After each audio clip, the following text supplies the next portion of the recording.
আলাইকুম রহমতুল্লাহি ওয়া বারাকাতুহু। সবাই কেমন আছেন? আশা করি ভালো আছেন। আজকের বিষয় হচ্ছে যে হেপাটাইটিস বি ভাইরাস টেস্ট।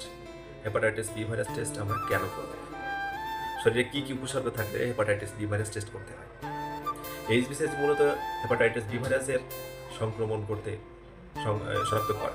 এটি একটি রক্ত পরীক্ষা হেপাটাইটিস বি ভাইরাসের পৃষ্ঠের অ্যান্টিজেন এইচবিএস-এজি শনাক্ত করে।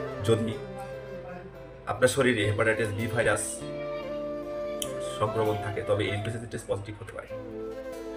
সাধারণত এইচবিসিএস টেস্ট নিম্নলিখিত পরীক্ষিত কিছু কিছু উপসর্গ আছে। হেপাটাইটিস বি ভাইরাসের সংক্রমণ সন্দেহে যদি আপনার পেটের ডান সাইডে ব্যথা করে বা ক্লান্তি, জন্ডিস, লিভার জনিত কোনো সমস্যা যদি শরীরে থেকে থাকে তাহলে অবশ্যই বি ভাইরাস টেস্ট করবেন।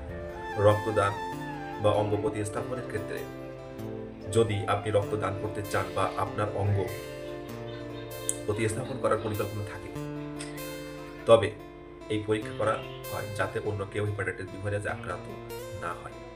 শিশুদের পরীক্ষা সাধারণত নবজাতক শিশুদের হেপাটাইটিস বি ভাইরাসের সংক্রমণ আছে কিনা তা পরীক্ষা করার জন্য এই পরীক্ষা করা হয়।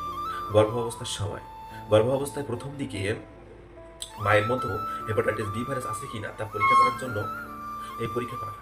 অন্যান্য ঝুঁকিপূর্ণ ব্যক্তিদের পরীক্ষা যারা বহু সঙ্গমের সাথে জড়িত, যারা ইনজেকশন গ্রহণ করেন বা যারা অন্য কারোর সাথে রক্ত বা শারীরিক তরলের সংস্পর্শে এসেছেন তাদের এই পরীক্ষা করা হয়।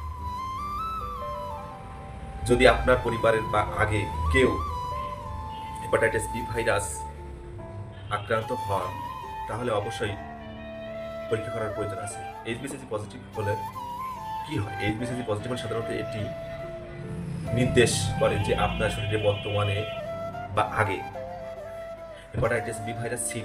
যদি ভাইরাসটি নিষ্ক্রিয় থাকে তবে এটি অন্যকে ছড়ায় না, কিন্তু যদি ভাইরাসটি সক্রিয় থাকে তবে এটি লিভার ক্ষতি করতে পারে এবং লিভার ক্যান্সারও হতে পারে।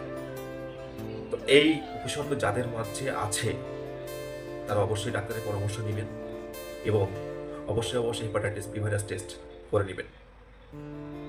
আজকে এই পর্যন্তই। আল্লাহ হাফেজ। আবার দেখা হবে নতুন একটা ভিডিও নিয়ে। সবাই ভালো